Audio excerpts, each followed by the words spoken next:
The biodiversity of this area, Duck Mountain Provincial Park, and the escarpment like Cowan, very rich in natural heritage, and for a Sasquatch to be coming out of the hinterlands, to be coming out of the backwoods. Lots of salt flats on top over there. Wow. Okay, this is really this is very good. When we were there, we encountered 3 different salt flats. Not the one we went at.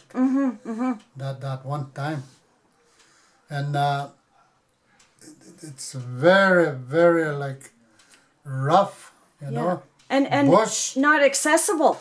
Yeah. You can't get there The usually. only way we got through there is when these skidders, when they were pulling their wood, I guess, because they got blocks to cut. Yes, yeah. And that's the only way we got in. Yeah. If there was no road there like that, we would have never went in. So basically, like anybody to have had an encounter in that area would be very unusual. Yeah, very lucky. Very lucky. They say when a Bigfoot is around, all the animals, they just leave from there. They clear out. They clear out. Yeah. That's probably why that jumper was coming straight for us. He was clearing out of there. Right. When we killed it. Interesting point. Yeah. Yeah. And then, so it didn't even matter that you were there. The deer just wanted to get away so bad that he comes straight to you. And he was coming straight, going probably out. Yeah.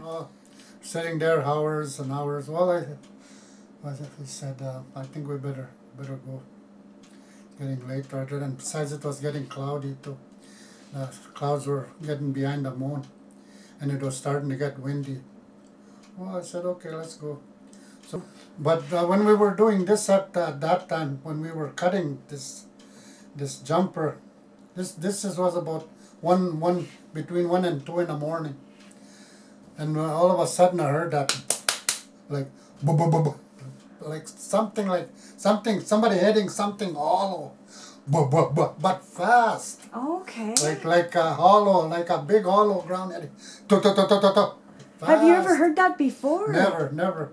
But me right away, I thought it was wolves. Okay. So 3 times I grabbed that gun. 3 times while we were doing that. And then the partner was getting anxious. So something was clearly with you in that. No, we didn't know. I thought it was wolves. Yeah. I thought it was wolves. So I wasn't scared. You know? I had a rifle there. So anyways, I took the front part, and he took the back part, and we went. But one place down the road there, the front part there, I couldn't, I was having problems. I couldn't walk straight. Yeah, so carrying it. So we stopped.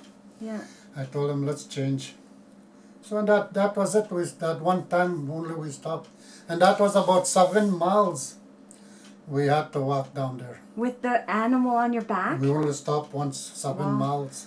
That's quite that was pretty heavy, but do you think you were being followed at all? Like was that noise? My friend was very, very like, come on, let's go, you know, like he was very kind of scared or anxious or jittery. Like he didn't want to be there. Yeah. You know, I don't know if he was scared or not, but he never said nothing to me. I don't think he was scared. He just didn't feel good. Something didn't sit right. Yeah, he didn't feel good. When I got here, we used to go all over, and I never took a gun walking in a bush or any place. All I had was my knife. Yeah. And when I was telling these guys here that what I was doing, he says, don't do that. Carry a gun when you walk in a bush. You know, it could be that one time, you know. Yeah. One time you need it. One time you don't have it, then that's it. From what I understand, Clifford, about the Sasquatch species, the unknown species, is that they're quite benign. They're usually non-threatening. But if they feel threatened, that's a different story. Like they can come across with an expression that's quite mean. And people have said that only if they're threatened that they come across. Other than that, they're pretty peaceful.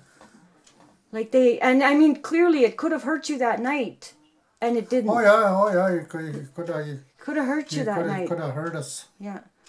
But like I didn't know what it was. I didn't Yeah. even know it was a Sasquatch Yeah. until later, about 7 years after. Then Yeah. that could only be one. It could only be The this.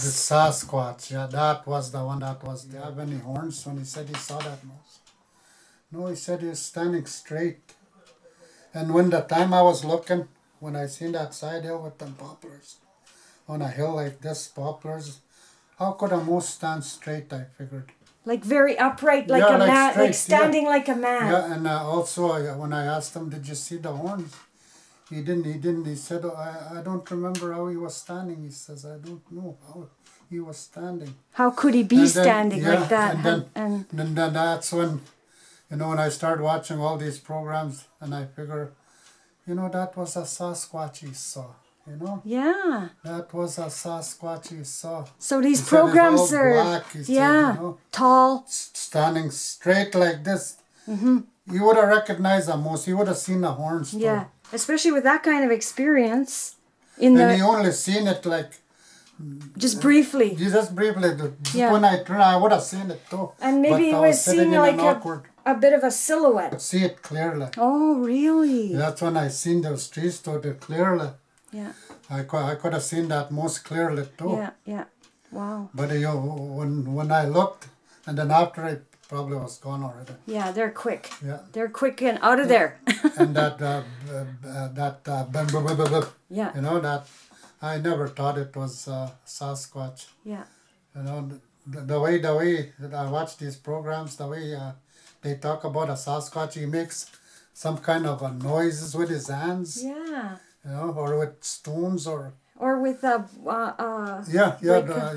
or beating hitting on the a ground. stick on a yeah. But fast, Yeah, and mistaken it for something else until really that came to light later on. yeah. Thank you, Clifford. Okay. Thank you very much. I hope I see a Sasquatch. I always say. Yeah. Thank you very much, Clifford. Okay. Yeah, right on there.